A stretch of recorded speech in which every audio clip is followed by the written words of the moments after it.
every year that passes that we are not teaching 4-year-olds how to eat well means that 20 years from now, we're going to have 24-year-olds, and 40 years from now, we're going to have 44-year-olds who are struggling with their diets. Welcome to the Doctor's Farmacy. I'm Dr. Mark Hyman, and that's Farmacy with an F, F-A-R-M-A-C-Y, a place for conversations that matter. And today's conversation is with one of my idols and mentors, even though he doesn't know it, Mark Bittman, who I've been following for decades and has been one of the leading voices, not just in reinvigorating cooking, and has written amazing books on this, 20 different books, including How to Cook Everything and Food Matters, A Guide to Conscious Cooking, and VB6, and many, many other books. But he's also been a leader in the food movement, and which is really focusing on the idea that the food system itself is driving many of our social problems. And I had the chance to watch his extraordinary TED Talk, which I encourage you all to watch. Now 10 years old. 2007, maybe. It's 12 years old. And one of the compelling images I remember was you showed a mushroom cloud, which was emblematic of how we grow meat in this country, that it is the nuclear bomb of today in terms of climate, environment, global destruction. And we're going to get into that.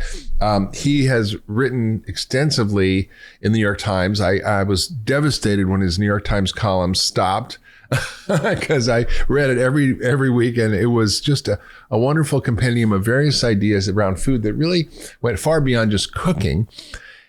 He has had some extraordinary television shows, Emmy Award-winning show called Years of Living Dangerously about climate change. He's written for so many publications. He's now teaching at Columbia on food policy, social justice, and many other things. He's started a new magazine on Medium.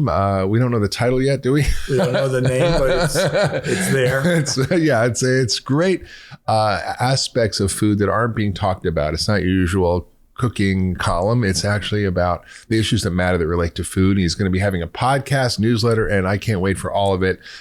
He's just getting started, it seems like, in his work around food. And one of the questions I have for you, Mark, and welcome to the Doctor's Farmacy, is you got into this field through the doorway of cooking, and then somehow you took a different direction where it took you into thinking about food in a global way and the food system, the consequences of the food system. How did that happen? Because a lot of chefs are out there and they're just cooking and talking about food and cooking, but you're talking about food as a solution to all the world's problems. Right. Well, I think I was never a chef. I was a cook by accident and a writer by trade. And when I started writing, I was writing about community organizing and local issues and things like that in the Boston area. When I started to write, for whatever reason, no one was interested in anything I was writing about until I started writing about food. So I started writing about food, which was fine with me. I loved cooking. I love cooking. But I did have this kind of dilemma or challenge, which was that I wondered whether writing about cooking was really the most important thing I could be doing. And gradually I came to, and we're talking about a career that at this point is 40 years long. So I started writing about food in 1980. So literally almost 40 years of writing about food. And I think by 1990, 1995, maybe 2000, I had come to terms with it because I thought, you know what, cooking is so valuable and so important. And, you know, in those 20 years, say, the world around food had really changed. Local food had kind of gone away and was starting to come back. But I mean, I lived in Massachusetts and Connecticut then, and when I started to write about food, there were local farms. There were people doing dairy and meat and vegetables within 20, 30 miles of Boston and New Haven, both of which I lived in, and doing it real. It was not a hobby. It was not small. People were farming. By 2000, that wasn't happening anymore. And I thought, you know, to preserve these traditions, to talk about food and nutrition, because it was also becoming clear at that time that cooking was really a much better way to eat than takeout, fast food, da-da-da-da-da. And I thought, if I can encourage, I used to say, if I can get everybody in the United States to cook rice and beans once a week, I will have had a successful career. I still think that. But that was there was a little bit of corner turning there. And by 2000 or so, I thought, Eric Schlosser had just written Fast Food Nation, and Michael Pollan was starting to write some food-oriented things. And I thought, people are beginning to write more seriously about food. It's not just cooking. It's certainly not just restaurants. It's not even just nutrition, which had gone through a kind of bad period. I'm sure we can talk about because there has been a lot of confusing information, which I think there's less of that now. I think we understand things better, but there was a period where writing about nutrition was like a minefield.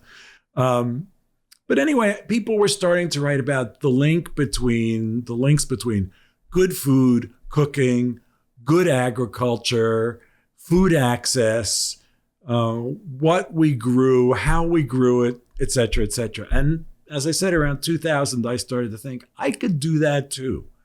And by 2005 or so, I wrote a piece for the Times called, which was a brilliant headline, which I didn't write, called Taming the Meat Guzzler. And it was a piece about the links between high production and high consumption of factory-raised meat and rates of cancer and other chronic diseases and global warming. And no one had written that story. Yeah. So I was kind of the first to write that piece, and I was lucky enough to have written it, on a great platform, the Times platform. And it was super popular piece. And from there, I didn't stop writing about cooking. I still do. And I love writing about cooking. And I think it's important. But I started to shift and add more and more writing about policy and about food in general. And so now I kind of split my time between those two things. Yeah. And they're not disconnected, no, right? I mean, totally connected. Cooking real food at home, in a way, is a revolutionary act that can solve a lot of our problems if people do it. Right. It's true. But, when you get into these conversations, it's not a but, it's true.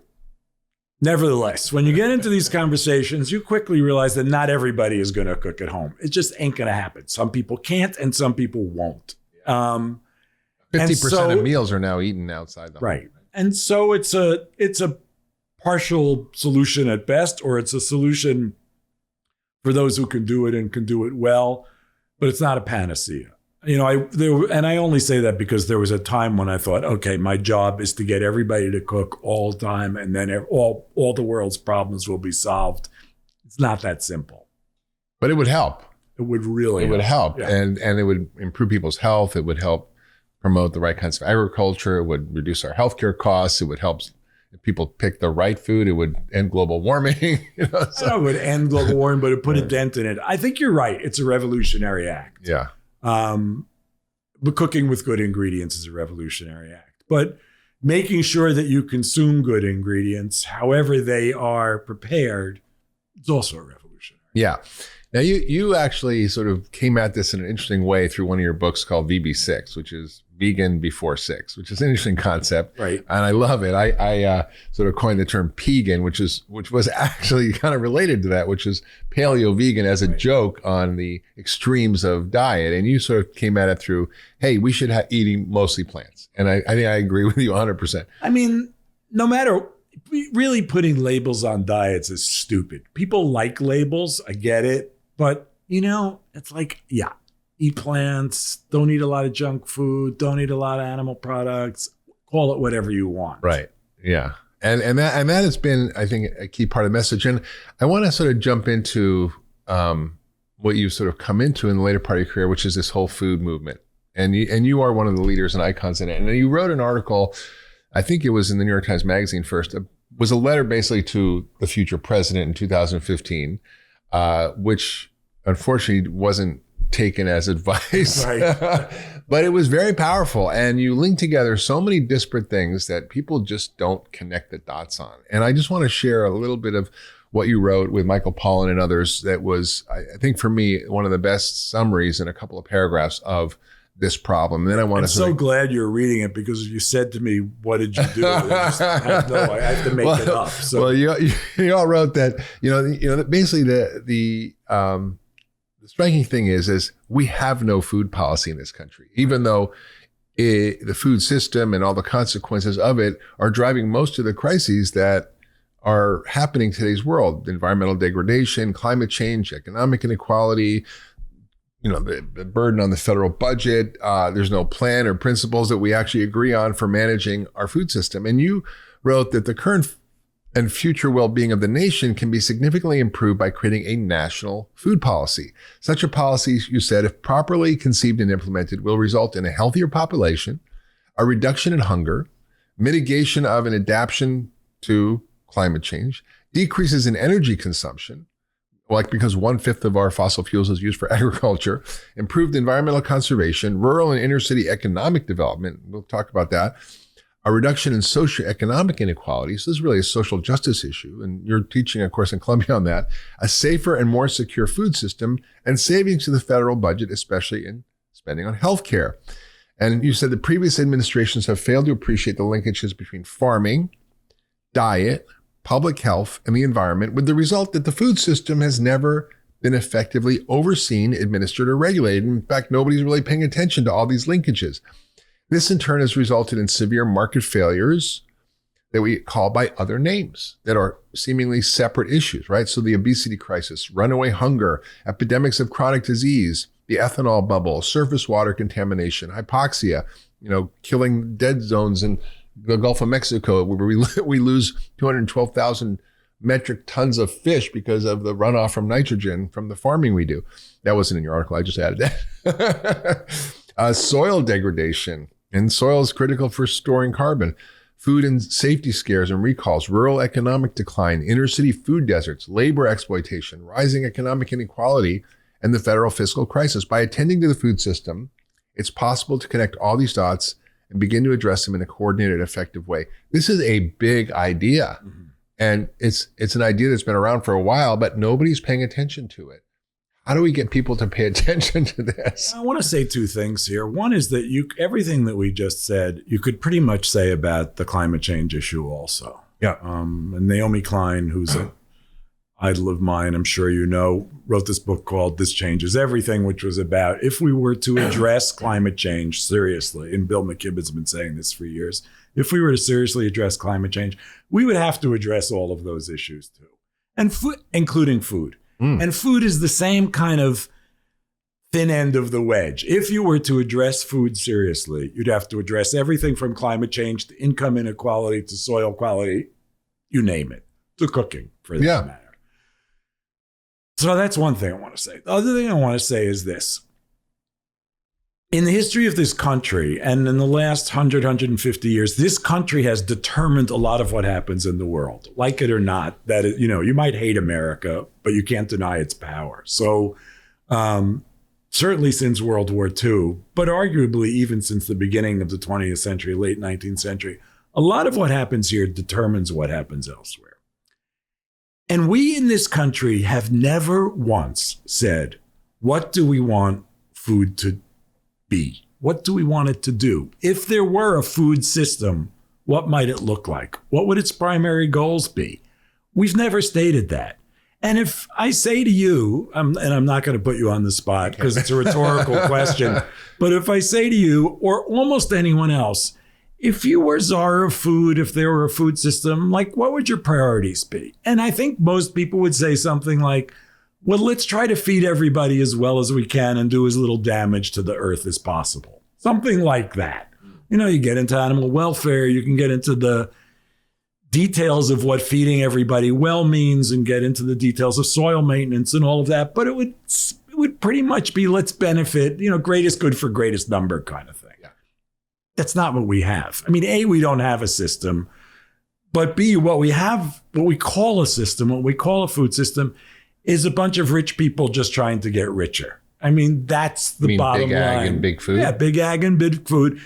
The goal of the food system, the goal of the people who determine what we eat is to make money, and they make money by selling chemicals, by selling fertilizer, by selling seeds, by selling equipment, by selling hyper-processed food that makes us sick, and so on.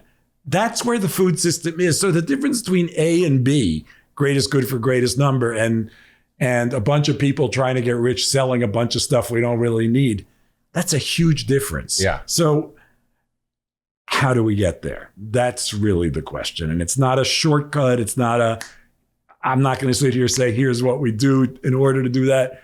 It's a big question, but first we have to ask the question. Yeah. I mean, you were part of a conference called the True Cost of Food, which I am so jealous that I didn't get to go to. Right, because it was in London, but yeah. No, and wasn't there one in California? Oh yeah, there was one in California and too. Also good. Yes. It was really stunning. And it brought all these issues together from different experts across the world.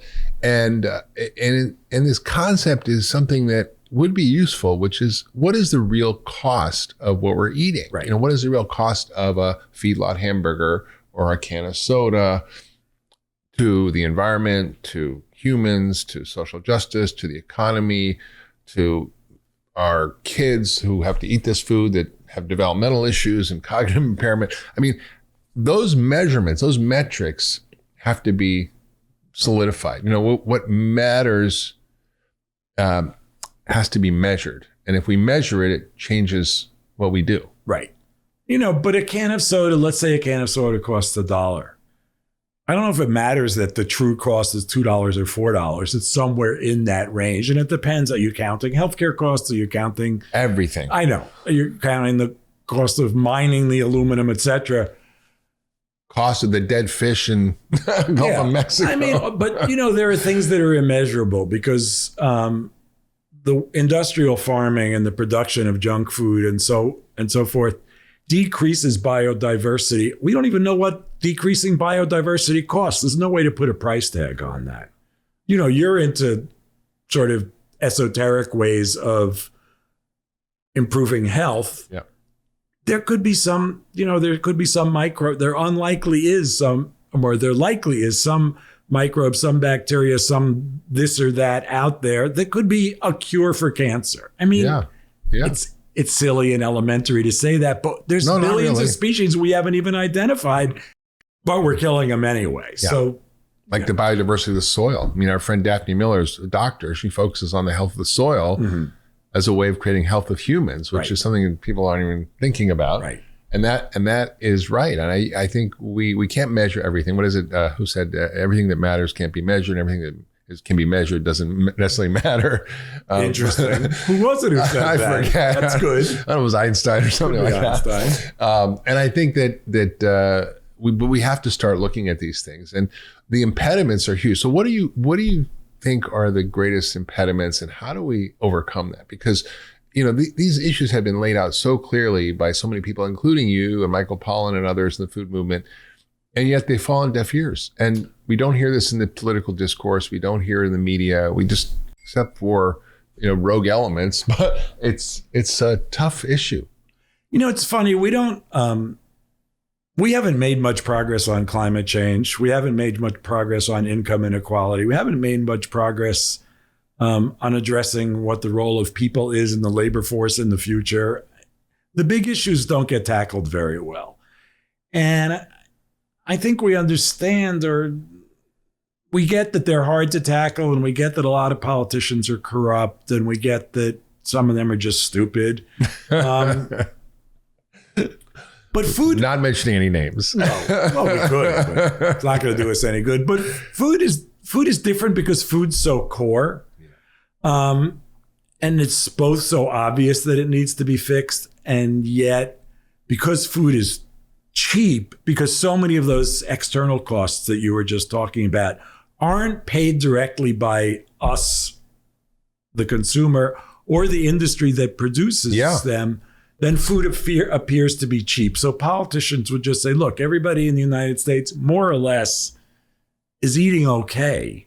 I mean, some people need food stamps. I don't want to belittle that, but this is not the poorest people in the United States relative to the rest of the world are doing pretty well food-wise in terms of getting the right number of calories or enough calories. But not the right calories. No, we can get into that. But the thing is, it's not an issue. There's not a huge issue of hunger or lack of calories in this country. And so I think politicians would just as soon leave well enough alone, not to mention the fact that the food industry's lobbying budget is as big as the defense industry's lobbying budget. So there's a lot of pressure to just say, let us do our thing. We know that we're not feeding people ideally, but at least we're kind of feeding people. And I think there's a lot of that kind of like, well, we can address other things. I also think it's really, really hard to address food. I mean, from a policy perspective. And yet, where can we start? What's obvious?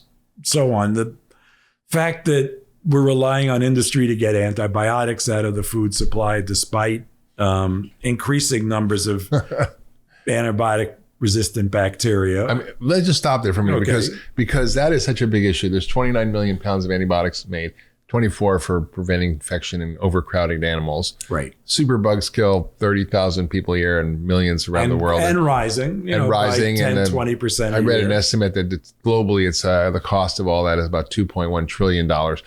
And the FDA, and this is the corruption of the government, the FDA said, pretty please, will you not do this? Because we don't think it's a good idea. And the sort of voluntary guidelines, which nobody follows.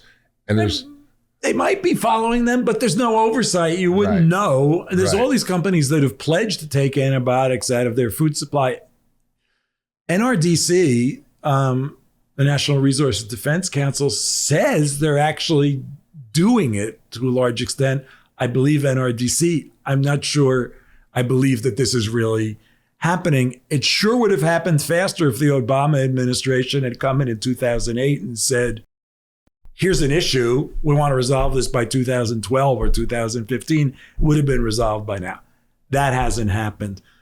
It hasn't, in the 70s, we're talking 40 years ago, in the late 60s, early 70s, we're actually talking close to 50 years ago, people were saying we have to stop marketing junk food to children. This is really bad. We are teaching young children that soda is a cool thing to drink, even before they can talk, even before they're even marginally able to understand what's coming at them. We're teaching them soda, sweetened juice, sweetened breakfast cereal, cookies, These are the things that make life worth living, right?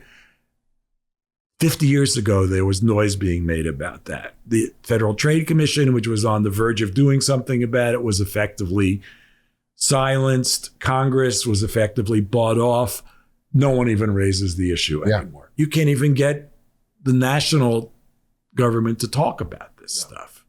So now you're relying on things like soda taxes, which are better than nothing, but not much. Yeah. Well, it's interesting. Barry Popkin, who I know you know very well, he said to me that in Chile, where they implemented a sweeping policy change around food, including a soda tax of 18%. Right. And including great labeling. Including eliminating marketing to kids. Right.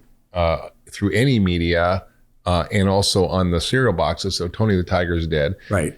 He said, shockingly, when they analyzed the impact of these policies, that the marketing restrictions were 4 times as effective as the soda taxes. Oh, yeah, I would imagine that. Yeah. And in this country, I read, I think Mary Nessel wrote an article, I think in the New England Journal years ago, about food marketing to kids that said, I think we're one of the only countries other than Syria that doesn't restrict food marketing to kids in some way. I don't know if that's true. Well, maybe in some way. And we do restrict it in some way. But again, these are, to a large part, it's voluntary. Like the industry had said, well, don't worry about it. We won't market junk to kids, which was a total lie.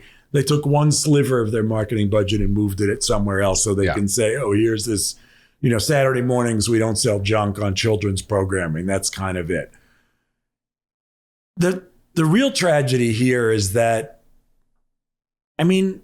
suppose we have this conversation, a great conversation filled with interesting things, 2 intelligent guys. Maybe we change a couple people's minds or a few people have insights. Fabulous. Meanwhile, the budget for the fast food, junk food industries is in the billions of dollars, and they're targeting young kids who can't really say, oh, what a bunch of garbage that is, but say, oh, wow, I can paddle my canoe down a river made of milk and capture Fruit Loops in this kind of game that and aren't Fruit Loops fun, or isn't Coke enjoyable, or da da da.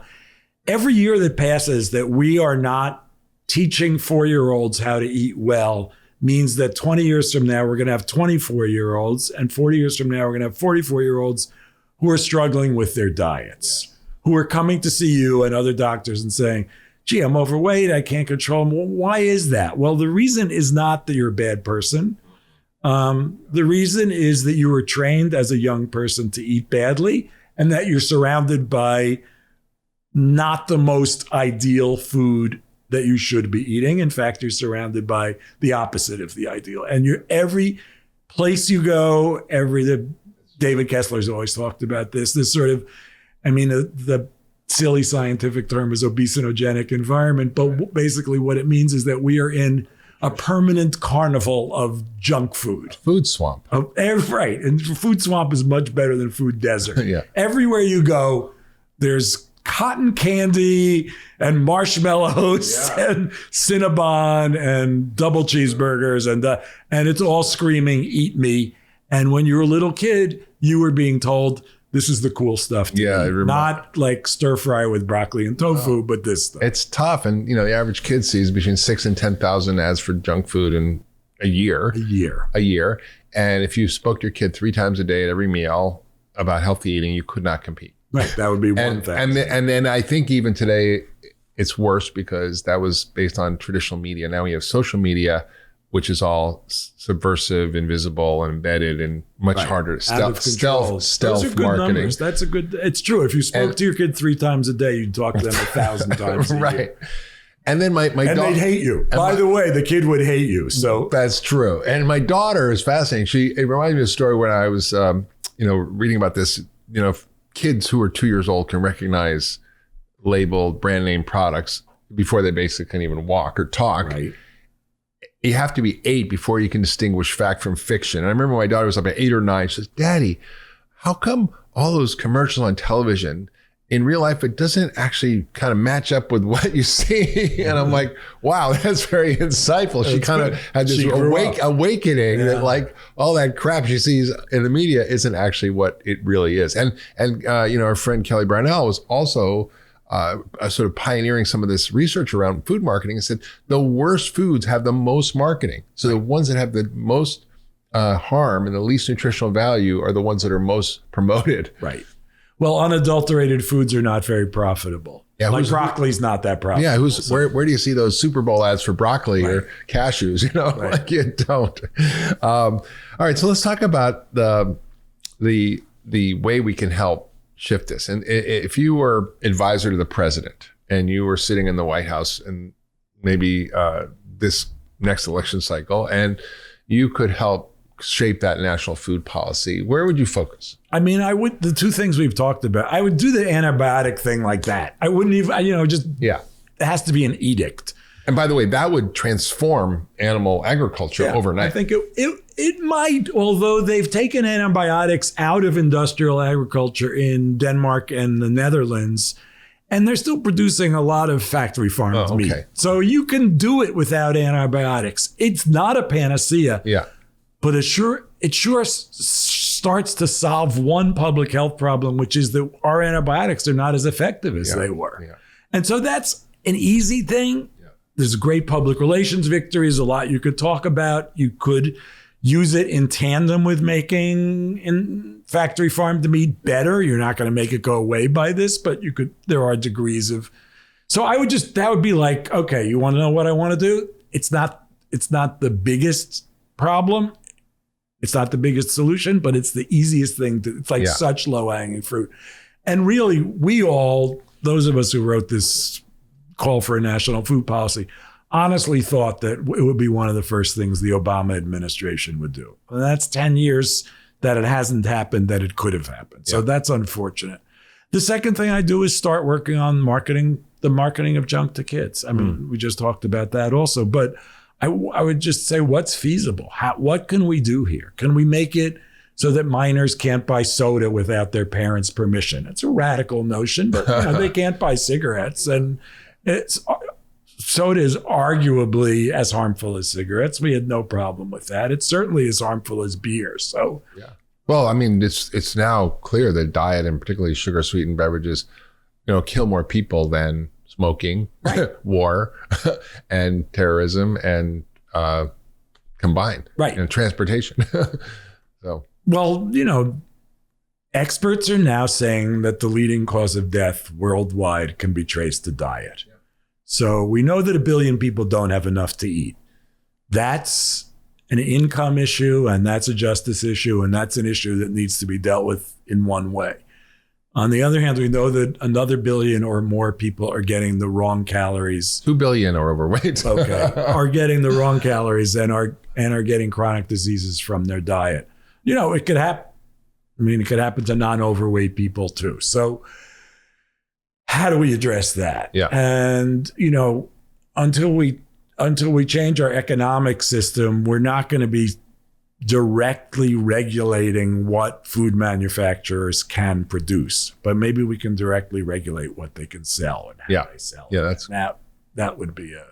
So what about this sort of dichotomy between the message that meat is bad in the sense of harming the planet, harming people, causing climate change, and feedlot factories, and the emphasis you also place on regenerative agriculture, which necessitates animals being part of the cycle of regenerating soil, holding water, drawing down carbon, reducing climate change? Because I think it's a debate that is dichotomized, but falsely so. If meat is bad, it doesn't mean all meat is bad, right? And how do you explain that to people? I think you start with the fact that the way we produce meat is mostly bad. And bad is obviously a simple term, but it works, I guess. And you start with the fact that we mostly eat too much of this meat that's produced badly. So if we ate less meat and produced it better and saw our animal friends as a way of keeping soil healthy, as a way of promoting regenerative agriculture and so on, it becomes more of that kind of closed system where everybody has a role, and it's not just we're raising animals as if they were little machines and we're killing them as if they had no life worth thinking about, and we're just eating them as fast as we can. And by the way, we're doing it at a rate that the rest of the world can't, but tough luck because we're Americans, or whatever you're saying. The latest thing, 5 years ago or so, Lancet said that people in the West should be reducing their meat consumption by 90%. I don't think they're actually, the latest stuff I think is a little less onerous, but even if it's 50%, that's a lot for a lot of people. I think it's just clear to say we need fewer animals in industrial production. We need more animals on pasture. And we as humans need to be eating fewer of them and paying more attention to which ones we're eating, when and how. I mean, that's a broad overall statement to come out and say, look, we all have to be vegan, or we have to reduce our meat consumption by 90% like this. People are just going to shut their ears, I think. Well, what's fascinating, though, is if you look at the problem, the price of feedlot meat is pretty low. It's unbelievably cheap until you get to that true cost stuff. That true costing. So you add in the cost of the fossil fuels to grow, you add in the cost of soil destruction from the corn and soy. I mean, 1 pound of soil is lost for every pound of corn grown. We have the greenhouse gases. 100 liters of water per pound of meat. Right. That kind of thing. Terrible. Greenhouse gas stuff, on and on and on. Public health costs, I don't think you mentioned that. Exactly. Yeah. Trillions of dollars a year. Absolutely. So there's a huge cost. So maybe a pound of meat should be $1,000 if it's a feedlot meat, or right, whatever it is. It's and then not on the other hand, or $6. Your grass-fed ribeye is $70 for a steak. That's ridiculous. But what if the true cost of that was incorporated in terms of the benefits to the soil and the water retention in the soil and the reduction in climate change and the health benefits of more omega-3 fats in the diet from the food they're eating? I mean, so we have to equalize that. And we put all these price supports for feedlot meat through subsidies that grow corn and soy. We destroy rainforests and destroy soil. None of that's incorporating the cost. And on the regenerative side, it's very hard for people to start that because it costs a lot of money up front. It's hard to transition. And a lot of rangelands are not being used in this way, but could be restored. I mean, I always sort of talk about how we had 60 million bison in this country Right. before we kill them all off to starve off the Native Americans. And now we have about 80 million cows. We didn't have climate change back then. We didn't have soil destruction. They were actually building tens of feet of topsoil. So how do we sort of rethink that and include that in the equation? So I think, to me, policies that actually help account for the true cost of food and reduce the supports for that in feedlot meat, and then having subsidies and support for regenerative ag seems to be like a great solution. Right. And you put that in conjunction with putting farmers back on the land who want to do the kind of farming that will support the environment, that will produce meat that's raised without torture and so on. And you're beginning to have a kind of comprehensive plan for how to address food. I think a big thing is, I mean, you asked what I would do if I were food czar or whatever. Yeah. Another big thing that addresses that package that you just raised is how do we make land affordable for people who are going to farm it in a way that will sustain that land, as opposed to scraping off the top layer of topsoil, having the wind blow it away. I mean, that's what happened to the prairie. A lot of it is just gone. That was the Dust Bowl. We killed the bison and we got the Dust Bowl. We killed the bison.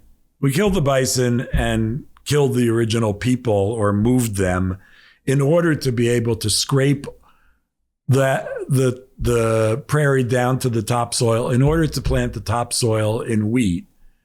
And then much of that topsoil blew away during the Dust Bowl. Right. And then there was an attempt to kind of reestablish that environment, which, hasn't worked that well. And it's certainly not a sustainable system now either. I mean, it's only 90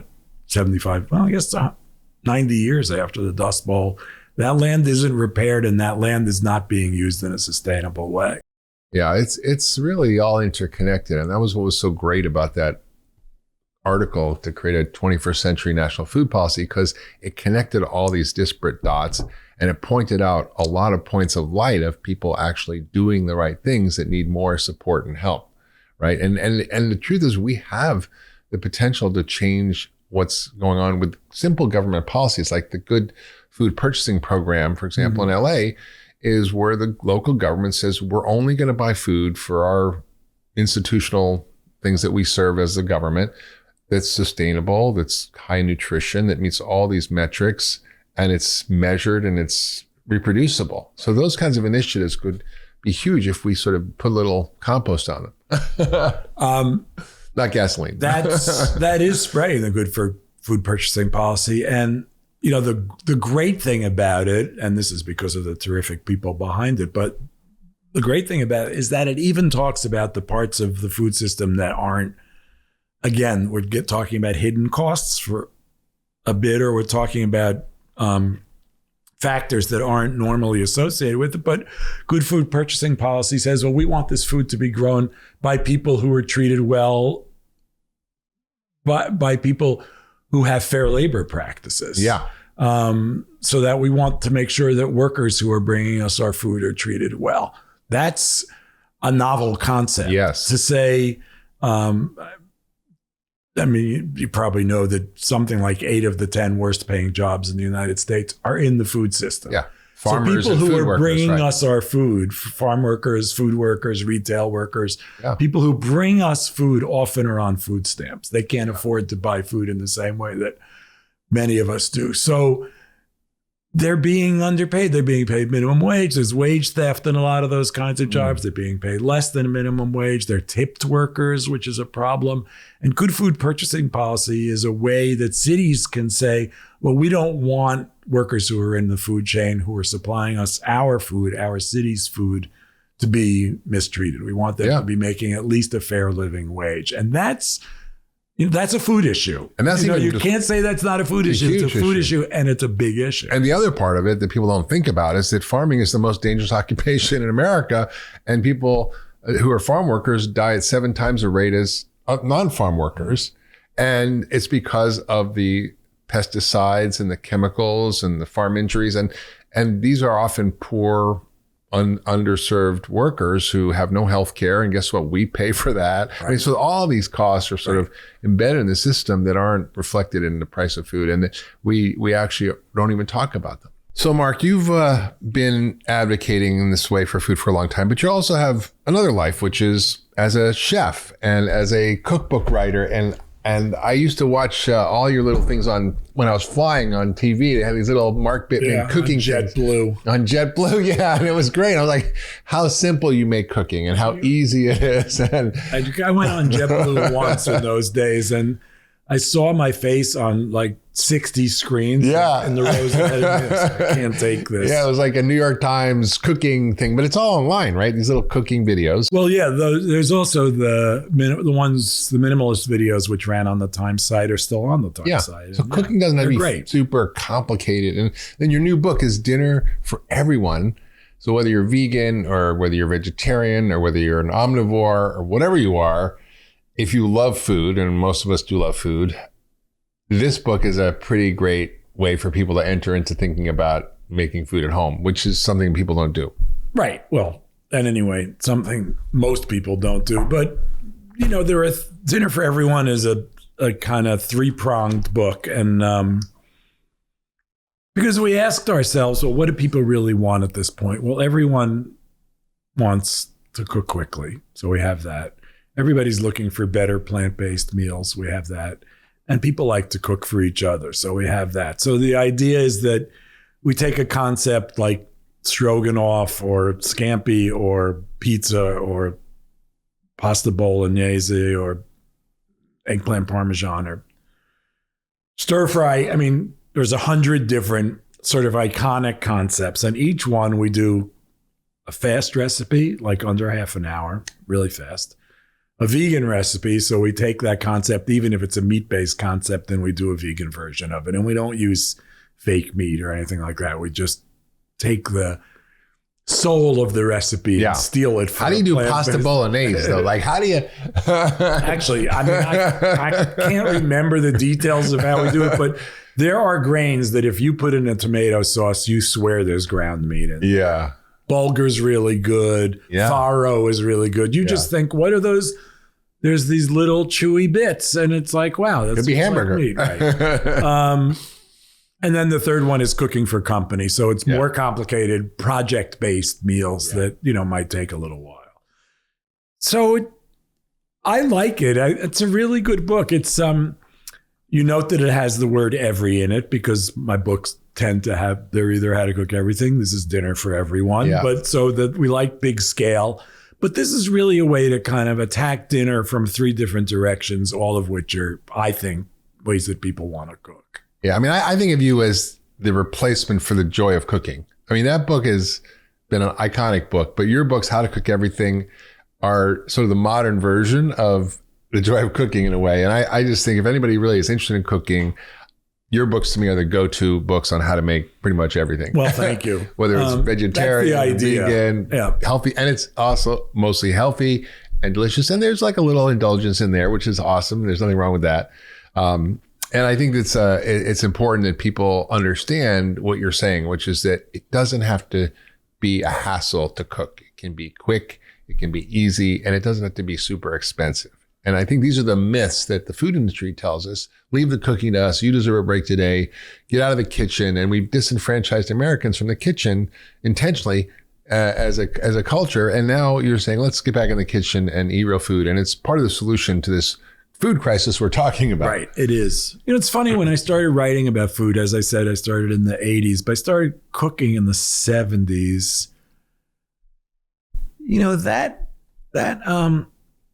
It's a long time ago now. And that notion that you deserve a break today and that food should be convenient and that your time is too good to be spent in the kitchen, that was a notion of my childhood. I grew up in the 50s. And I mean, really, that stuff started, convenience food and processed food really started in the 20s or even a little earlier. But in the 50s, after the war, that's when women were, in a way, being chased out of the kitchen. And I'm certainly not saying that cooking is women's responsibility, but that's who was doing it in those days. And they're being told, you're too good to be spending, your time is too valuable. We have an easier way to do it, da da da da da. And my reaction to that as a very young man at the time was, well, I'm interested in this. I'm going to do it. I really like it. And I did. And as we talked about before, it became part of my career. But now it's 40 years later, 50 years later. And that notion that no one really wants to spend time in the kitchen has 40, 50 more years of advertising and marketing behind it. So it's really a hard habit to break. And so many people say to me, I don't even want to cook. And I don't know how, but I don't even care. So people don't know work how. is really cut out for us. Cookbooks do help address that, but we also have to, push hard the notion that cooking is good for you. Cooking can be less expensive. Cooking is really, it gives you control over what you're eating. It's a really important thing. And, as I said before, I still think this. If you can convince people to cook rice and beans once a week, you're doing a great job, doing a really great thing. Because, a nutritious serving of rice and beans and maybe with a green is like 50 or 75 cents per person. Yeah. It doesn't cost anything. So, and that's the staff of life right there. That's everything you need to live on. And, cheeseburgers and fries don't cut it compared to that. No. And it's really true that we really raised generations of Americans who don't know how to cook. I think Michael Pollan said people watch more cooking on TV than they do cook at home. Right. And I think the skill sets are lost. How to chop a vegetable, how to peel garlic, just simple things that have been passed down from generation to generation are lost. Right. And so people actually are intimidated by it and they're afraid of it. We just had a wonderful event in Cleveland called the Functional Food Festival, where we had a cooking demo, and we had, doctors come from Cleveland Clinic who are into food and cooking and did cooking demos and cooking classes and actually participatory groups with like about 200 people. It was amazing. Wow. And people just are hungry for this. Right. No pun intended. Or maybe. Maybe, yeah. So you got to check out Mark's books. They're really great. If you're interested in cooking at all, if you want to get started, there's so many different books he's got out there, but they're all amazing. And Dinner for Everyone is just, I looked through it. The pictures are great. It's delicious. Yeah, it's a very pretty book. Great book. Yeah. Okay, so let's talk about your new projects, because you're not out of the game yet. You're still in the game. After 40 years, you're creating new things. You're doing new fun things. You've got your newsletter, which is a lot about food and recipes at markbittman.com, which I encourage everybody to sign up for. I just did. And also you've got this new project with Medium, which is a big platform for all sorts of different insights, articles, topics.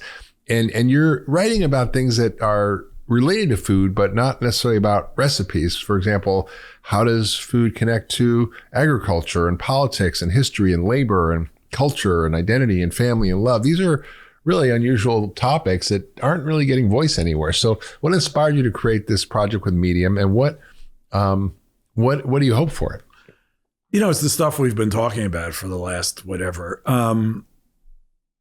And I think we will do some cooking on the Medium site, which doesn't have a name yet, although I think it's going to be called either Bit or Heated. You heard it here first. Okay. But it might not be called Bit or Heated because we haven't decided yet. But those are the two names that are being vetted at the moment.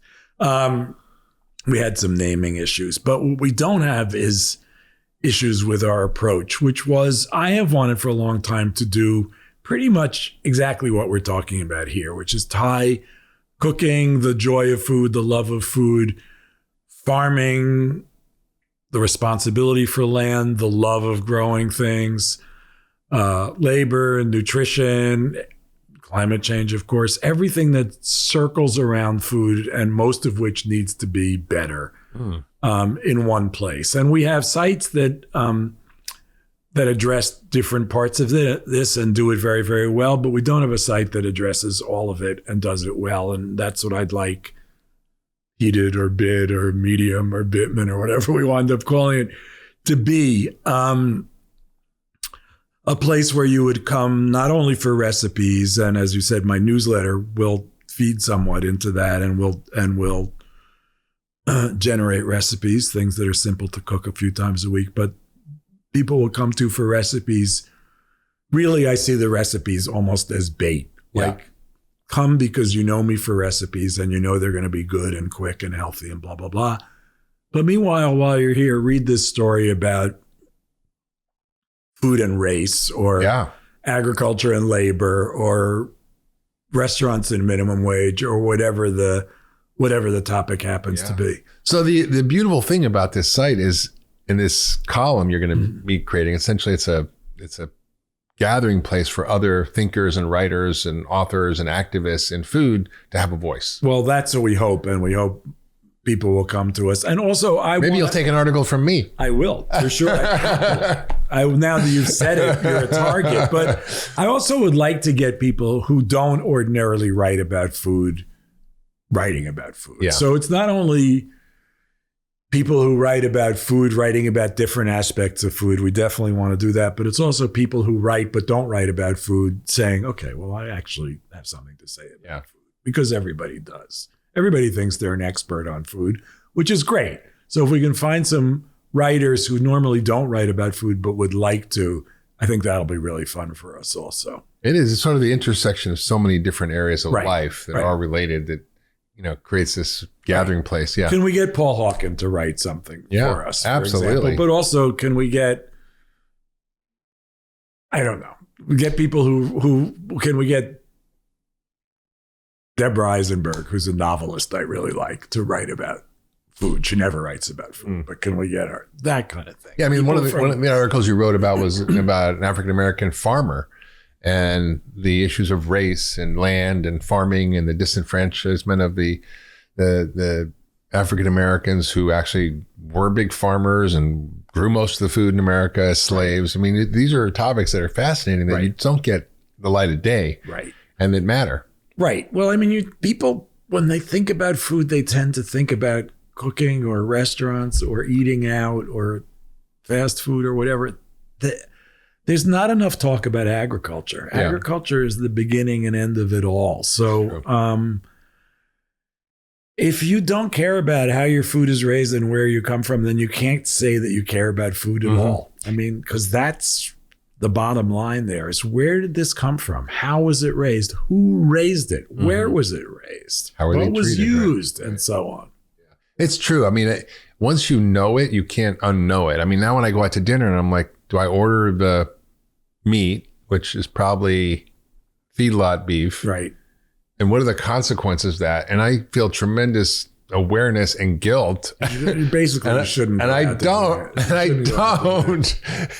Or I'll be really conscious and go, where do they have grass-fed meat? I mean, I can afford it. Most people can't. But if we start to begin to shift how people understand what they're doing, now people don't want to buy water in plastic bottles or everything. You know, right.